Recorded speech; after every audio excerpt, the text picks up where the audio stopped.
આપ જોઈ રહ્યા છો સ્પાર્ક ટુડે ન્યૂઝ। જૂનાગઢના માંગરોળ બંદર ખાતે જ માછીમાર આગેવાનોની સંકલન મીટિંગ યોજાઈ છે।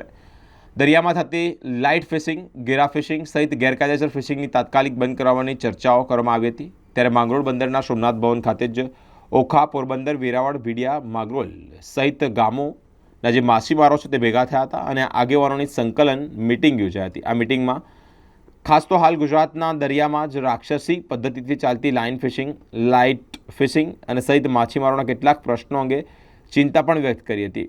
આ બાબતે ચર્ચા કરવામાં આવી। એક ગંભીર પ્રશ્નને લઈને આગામી દિવસોમાં આગેવાનો દ્વારા જ સરકારને રજૂઆત પણ કરાશે। માંગરોળ મુકામે પોરબંદરથી ઓખા, વેરાવળના તમામ એસોસિએશનના આગેવાનોની એક સંકલન મિટિંગ રાખેલી હતી, જે અમારો ઘણા ટાઈમથી લાઇન ફિશિંગ, પેરા ફિશિંગ અને લાઇટ ફિશિંગ, ગેરા ફિશિંગને લગતો વિષય બહુ ગંભીર બની રહ્યો છે। આ વિષયની ચિંતાને લઈ અને આગળના કાર્યક્રમમાં આપણે કઈ રીતનું આપણે આયોજન કરવું એના માટે માંગરોળ મુકામે એક મિટિંગ રાખેલી હતી। એમાં જો હવે લોકો ગંભીર રીતે આમાં જાગૃતતા નહીં લાવે તો તમામ પરિવારો બેકાર થઈ જશે, રોજીરોટીનો મોટો પ્રશ્ન આવીને ઉપશે।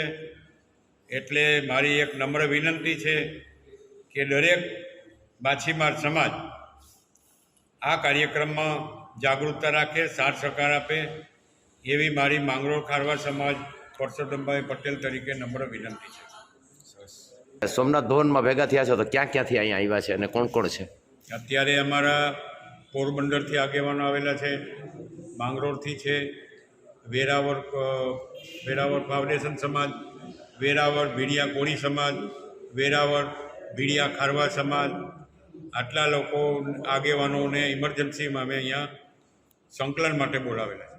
માંગરોળ મુકામે અમારા ખારવા સમાજના હોલમાં, સોમનાથ હોલમાં ગુજરાતના માછીમારો બધા આગેવાનો ભેગા થયા છે સંકલન બેઠક માટે।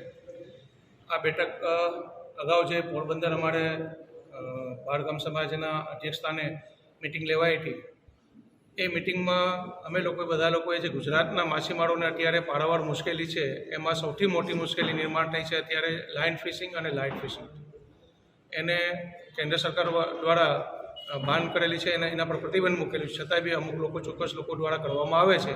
એટલે એનાથી ગુજરાતના માછીમારો દિન પ્રતિદિન બેકાર થતા જાય છે અને માછીમારીના જે ધંધા સાથે સંકળાયેલા લાખો ધંધાર્થીઓ બી બેરોજગાર થતા જાય છે। એની ચિંતા લઈ અને વહેલી તકે આ લાઇન ફિશિંગ અને લાઇટ ફિશિંગ જે ગેરકાયદેસર ચાલે છે એને બંધ કરાવવા માટે અમે રાજ્ય સરકાર અને કેન્દ્ર સરકારમાં બી અમે રજૂઆતો કરેલી છે। એ પછીના દિવસોમાં ગુજરાતના તમામ બંદરો ઉપરથી અમે આવેદનપત્ર આપેલા છે, કેમ કે હજી એને બંધ કરાવવા માટે અસરકારક સરકારની જે પોલીસ છે કે કોસ્ટગાર્ડ છે એ યોગ્ય પગલાં હજી સુધી ના લેવાના કારણે આ વસ્તુ હજુ બી ચાલુ છે। એટલે આજે અમે સંકલન બેઠક અહીંયા માંગરોળ એ સંદર્ભમાં રાખી હતી। એમાં અમે નક્કી કર્યું છે કે અમે લોકો સરકારમાં ફરીથી આ બાબતે રજૂઆત કરવા માટે રાજ્ય સરકાર અને કેન્દ્ર સરકારમાં જશું અને જો આનો વહેલી તકે અમને આ બંધ કરાવવા માટે કોઈ પરિણામ નહીં મળે અને કોઈ સાથ સહકાર નહીં મળે તો મજબૂરીવશ અમારો જે સમાજ છે, માછીમાર સમાજ, એ મજબૂરીવશ ગાંધીજી જે માર્ગે જવા આજે નક્કી કરવામાં આવ્યું છે।